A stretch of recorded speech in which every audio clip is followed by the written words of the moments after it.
Roland stepped into the car dealership, hoping for assistance. His clothes showed signs of wear, and his pockets were nearly empty, leading the salesman to dismiss him bluntly.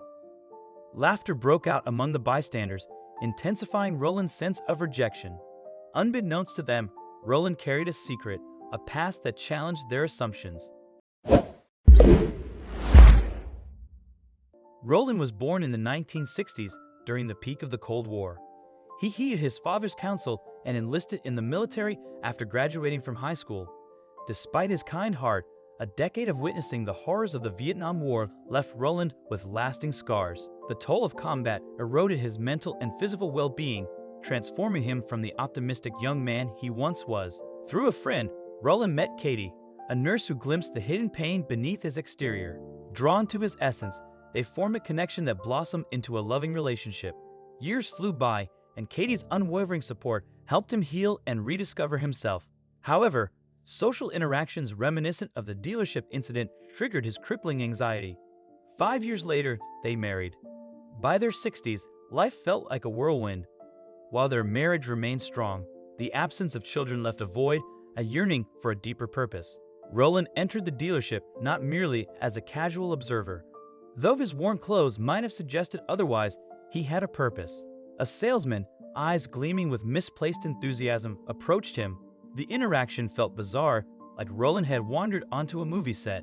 Unspoken judgment hung in the air as the salesman sized him up, assuming him to be a lost soul rather than a potential customer.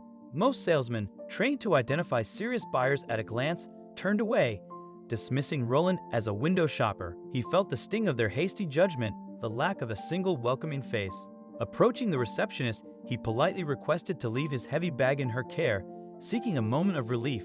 His gaze then drifted toward the gleaming vehicles, silently waiting for attention. Roland hadn't bothered with appearances. It was just a car dealership after all. But from afar, a salesman observed him with predatory interest, mistaking him for easy prey. Approaching with a practiced smile, the salesman proclaimed the very car Roland was glancing at as their absolute best, conveniently ignoring the price tag reflecting its exclusivity. Roland, unaware of the salesman's game, mistakenly interpreted the gesture as genuine assistance. Roland's request for a test drive elicited a poorly concealed grimace. "Sorry, sir," the man lied. "This car isn't actually for sale." Confused, Roland looked at the price tag mocking him from the windshield. "But isn't that?" Dismissively, the salesman suggested a car rental instead, his comment earning snickers from colleagues. Humiliated, Roland questioned their cruelty. Amidst the laughter, a lone figure remained silent. Richard, a new face at the dealership, felt a pang of empathy for the older man. Unlike his predatory colleagues, he couldn't stomach the blatant discrimination. The first salesman's patience frayed. "Look at $200,000. I doubt you can afford it. Don't waste my time when others might be serious." Roland, stunned by the treatment, challenged the assumption. "How do you know I can't?" He calmly requested another test drive. Frustration contorted the salesman's face. "I've been in this business long enough to spot a time waster." Roland felt like an unwelcome stray. Richard, however, stood firm, disappointment clouding his features. Witnessing the collective disregard for the elderly man had shaken his faith in their humanity. "Ignorance," Roland fumed, "judging me solely on appearance is ignorant. Whether I were rich or poor, employed or idle, your treatment is unacceptable." He then retrieved his bag with surprising agility, unzipping it just enough to reveal its contents. A collective gasp filled the room as every eye, including the rude salesman's, widened in shock. Roland offered a smirk before turning to leave. The salesman, visualizing the lost commission, sputtered apologies joined by others now fawning over the man they'd misjudged. Unfazed, Roland scooped up his bag and headed for the exit. Only one figure, the young salesman Richard, broke ranks and chased after him. He caught Roland outside, still within earshot of the dealership's hushed murmurs. "I apologize, sir," Richard stammered, genuinely remorseful for his colleague's behavior. "They mistook you for someone else." Roland glanced at Richard, a flicker of amusement in his eyes. Briefly, he unzipped the bag again, revealing a glimpse of the neatly stacked $100 bills within. Richard, intrigued, met Roland's gaze with a questioning look. "I understand your confusion," Roland chuckled, introducing himself.